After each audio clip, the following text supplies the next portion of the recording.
Welcome to each of you. We're here at SSUC in Edmonton, and wherever you're joining with us this morning, welcome to our first online-only gathering of Southminster Steinhauer United Church, where we're spiritual seekers united in community. You're not alone this morning. There are many of you joining us, all tuning in Edmonton, in Saskatoon, in other places too, and I hope you tell us where you're joining us from. Regardless of where we are, we're building online community today. I'm not alone in this large space either. Our musicians are here. Katie Alexander and Deb Mooney and Janice Zalatak join us. As well, Paige Reeves and Matthew Billick are our technical wizards in the booth this morning. And Art and Sandra Hildebrandt are our detail people attending to everything else. So hello from us to you.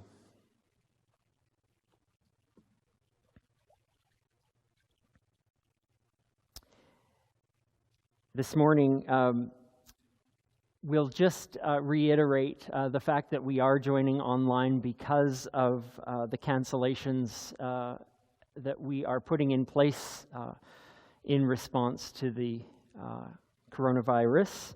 And for us here at SSUC, that involves all of our gatherings, our Sunday gatherings, Tuesday Connection, yoga, choirs, book club, and also E4C's Make Tax Time Pay has put a hold on their tax preparation days as well.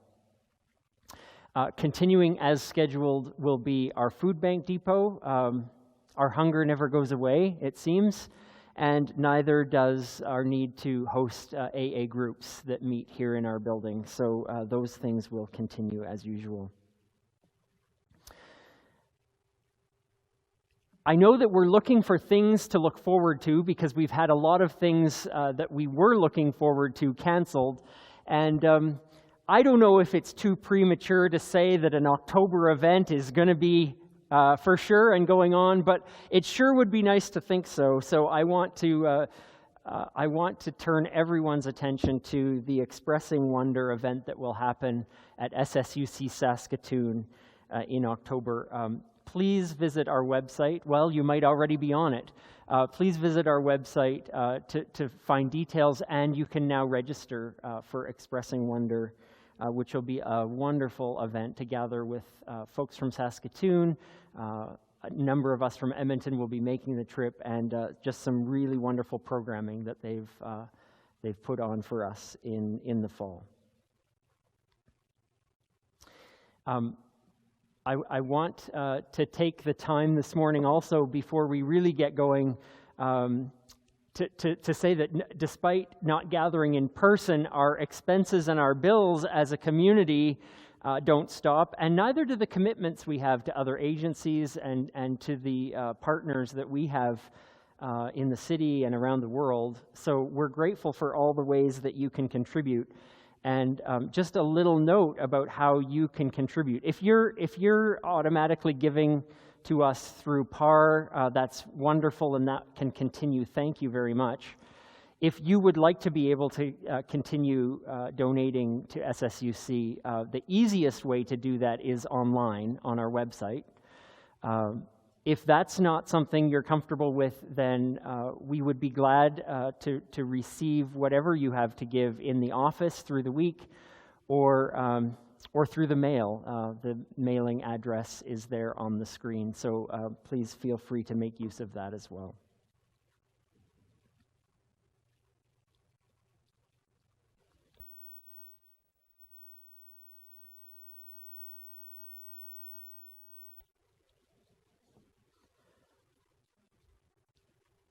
We light this candle to connect us, to remember that the light of life is in each of us. It has been in each person we've known and loved, and lives on in us and beyond us. This symbol reminds us that we're connected more deeply than geography, circumstances, and interests. I wonder if you have a candle this morning that you'll be lighting. I invite you to do it in your homes, Make your own time and your space. Set apart this time from the rest of your day. Light a candle right now. You won't miss much if you go grab one. Just light it for you and for whomever you gather with in your home, knowing that you're connected to us here, to every person who is connected together digitally as community this morning, that you're connected to all of life. Let's let our candles be a reminder of that.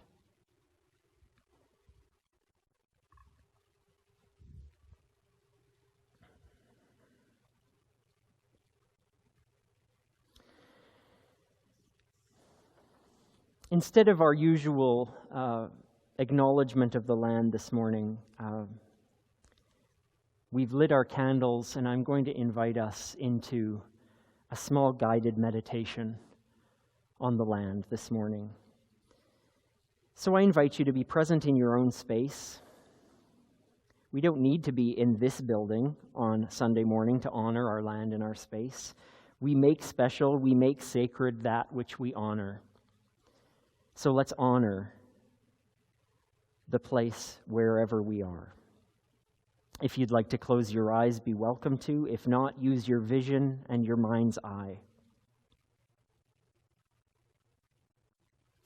First, imagine that you can move through the floor of wherever you are, down through the wood, the steel, the concrete of your foundation.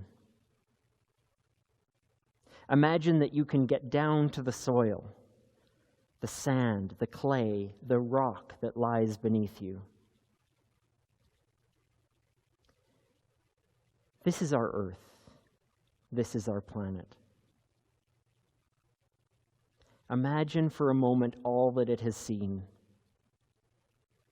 The cooling magma of a new earth, the eventual erosion that could create soil, the perfect temperature for vegetation and growth, then the creatures of land and sky.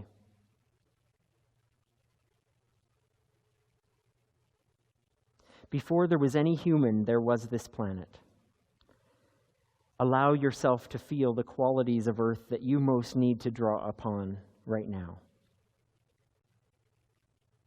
Do we need permanence? Do we need reliability? Do we need mutuality and sustainability? Whatever it is we need at this moment. Energy for which we can draw from the earth. We honor the humans that have known this rock and soil.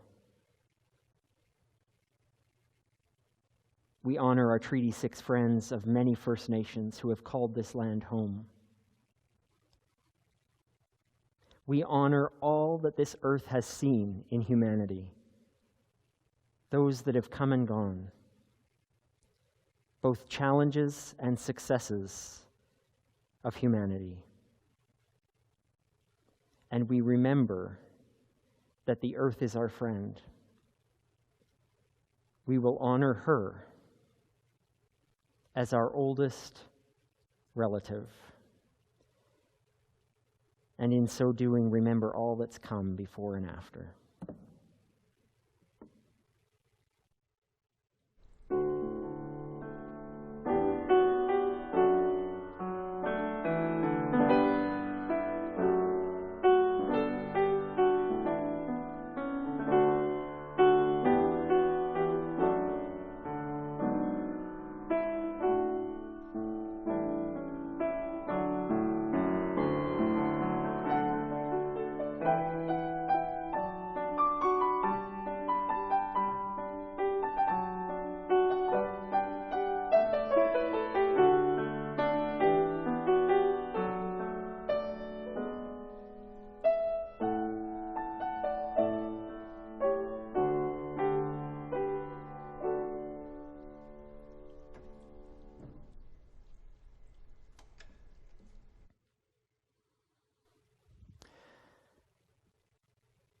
Our first reading this morning, our first piece of wisdom, comes from a piece entitled Tree Preachers,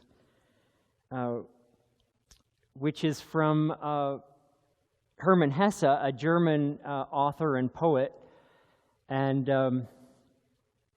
from writings that were collected entitled Bäume, Betrachtungen and Gedichte. I was dreading that all morning. Anyway, here are the words of Hermann Hesse. For me, trees have always been the most penetrating preachers. I revere them when they live in tribes and families, in forests and groves, even alone. In their highest boughs, the world rustles. Their roots rest in infinity. Trees are sanctuaries. Whoever knows how to speak to them, whoever knows how to listen to them, can learn the truth. They do not preach learning and precepts. They preach, undeterred by particulars, the ancient law of life. A tree says, "My strength is trust. I know nothing about my parents. I know nothing about the 1,000 children that every year spring out of me. I live out the secret of my seed to the very end, and I care for nothing else. I trust that my labor is holy, and out of this trust I live." In the words of this author and poet, may we find wisdom for our living.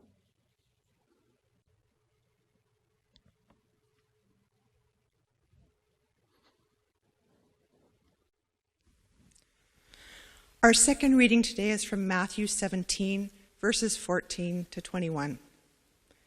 At the bottom of the mountain, a man came out of the crowd and fell in front of Jesus begging, "Master, have mercy on my son. He goes out of his mind and suffers terribly, falling into seizures. Frequently he is pitched into the fire, other times into the river. I brought him to your disciples, but they could do nothing for him."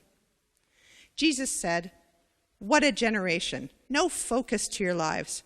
Bring the boy here." He made the boy well. When the disciples had Jesus off to themselves, they asked, "Why couldn't we heal the boy?"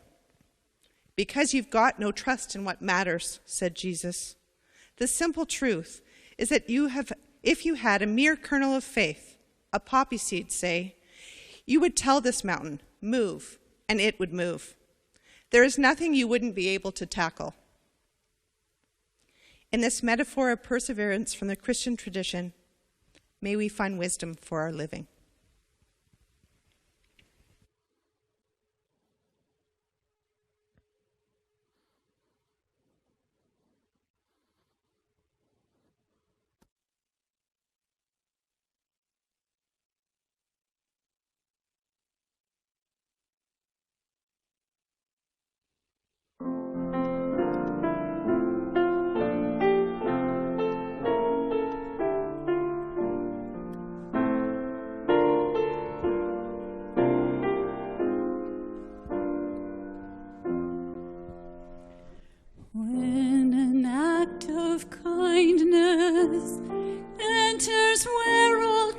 has called.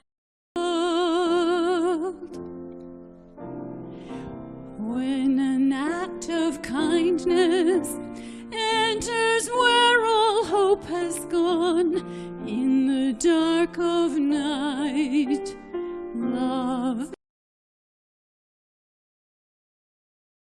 act of justice,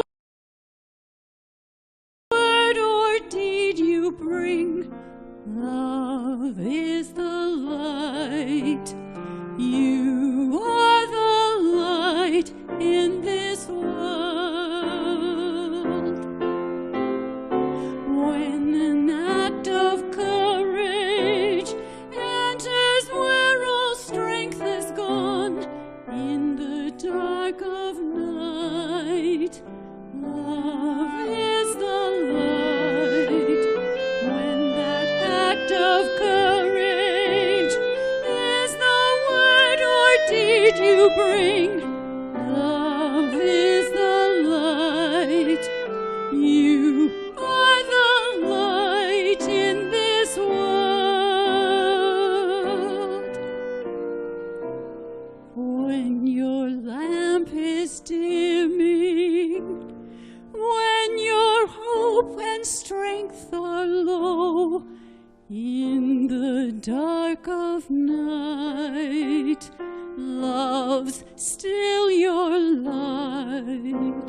We'll extend our candles and together brightly shine. Love is the light. You will be the light in this world. Love is light in the world. Be a light in this world. We are light in the world.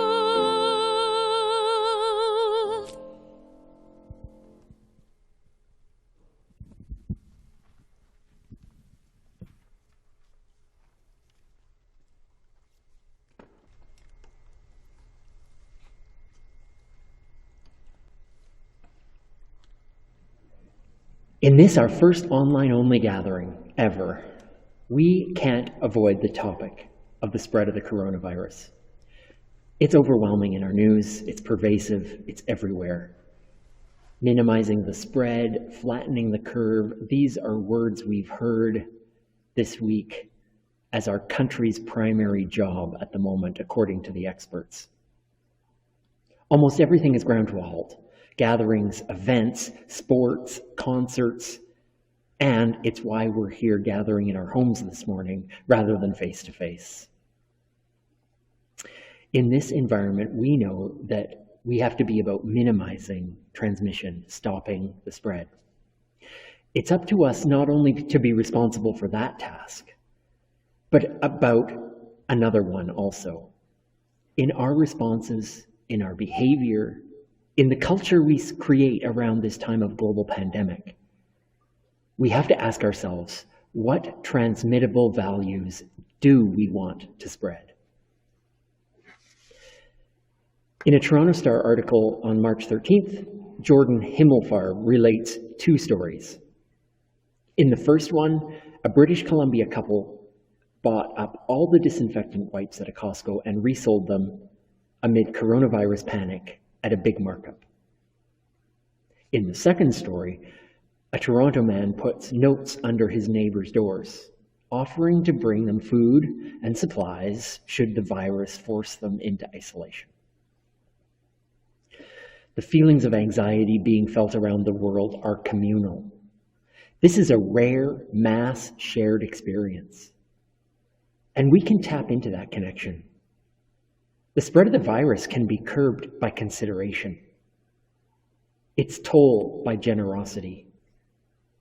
It's panic by cultivating a culture of trust. We got to the T word. Strange that I should choose a healing story this morning in our particular context.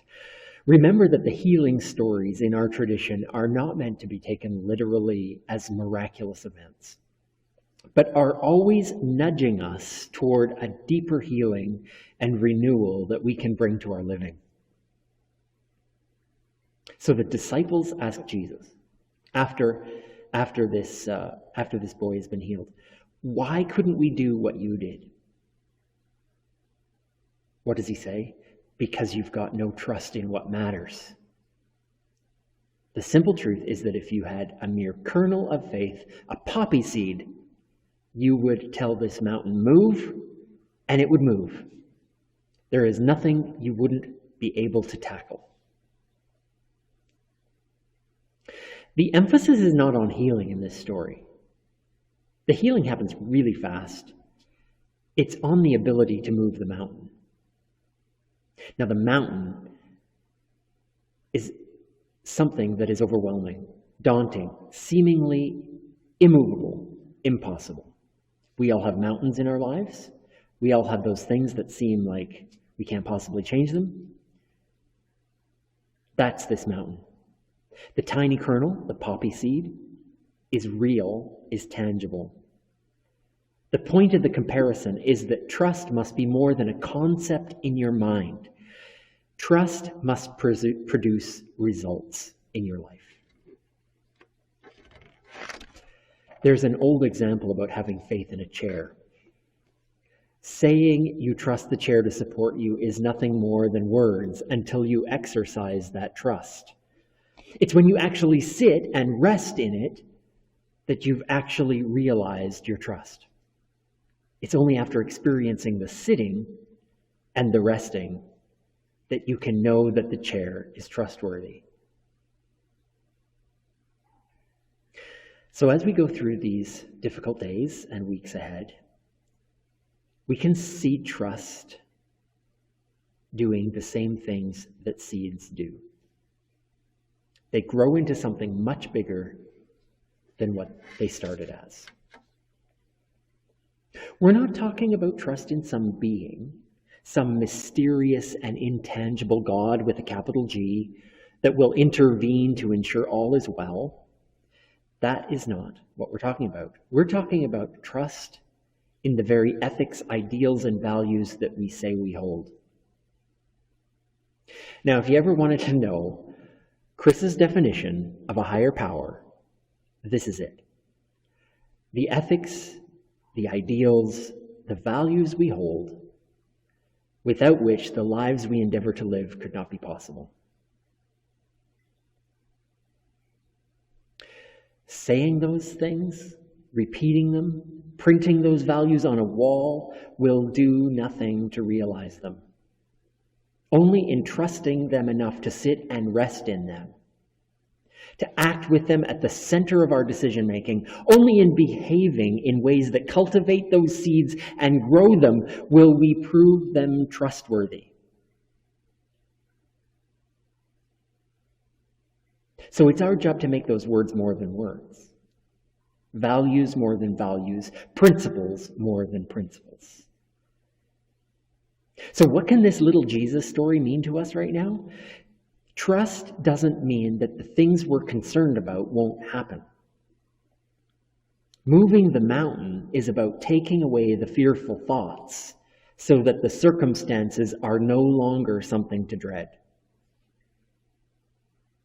Circumstances will no longer control our life because we have trust that we will do what is good for us and for those around us. We are going to sit in the chair of our values, our ethics, and our ideals. To me, this doesn't seem much different than the wisdom of the German poet Hermann Hesse that he learns from that tree. A tree says, "My strength is trust. I know nothing about my parents. I know nothing about the 1,000 children that every year spring out of me. I live out the secret of my seed to the very end, and I care for nothing else. I trust that my labor is holy. Out of this trust I live." Here's where this is going. It is what's at our very core, our seed, our humanity.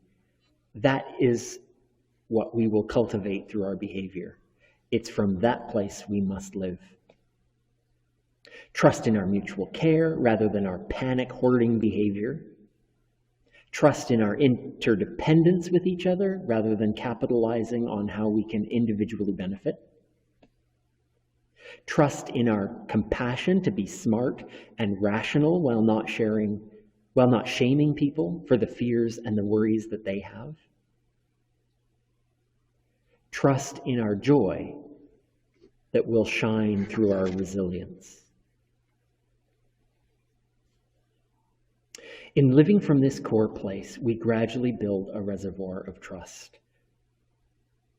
And in a week like this, that probably looks like respect for leaders, belief in experts, and faith in each other.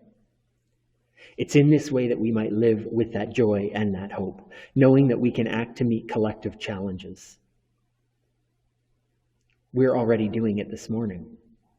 We're trusting that our actions make a difference. We're sitting in the chair to prove it will hold us.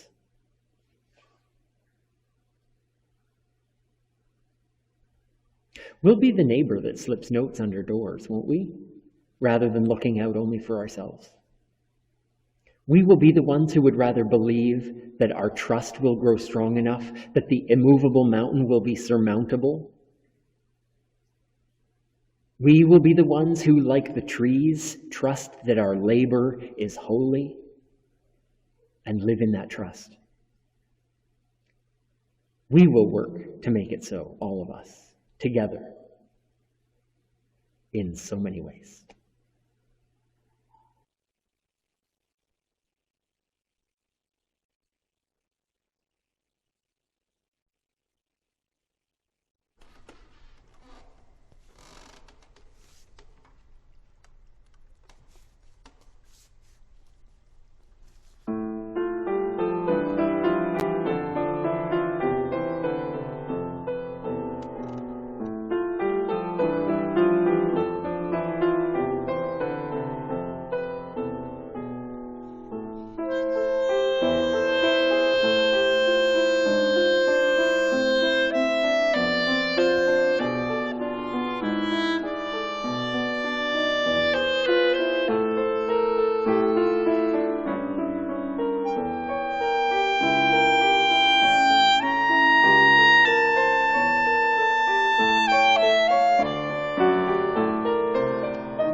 What would a day together as community be without our ability to intend, to strengthen what we wish will come in our days, in our weeks, about how we will live in our world?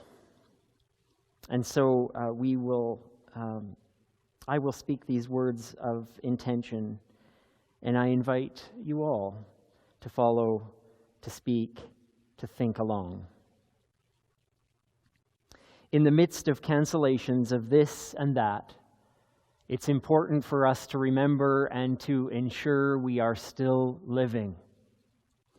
Conversations will not be canceled. Relationships will not be canceled. Love will not be canceled. Music will not be canceled. Reading will not be canceled. Self-care will not be canceled. Community will not be canceled. Trust will not be canceled.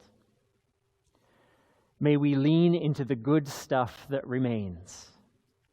May we take the connections we feel in this shared experience and let them loose in our lives. May an outbreak of health and hope spread all around us. May it be so.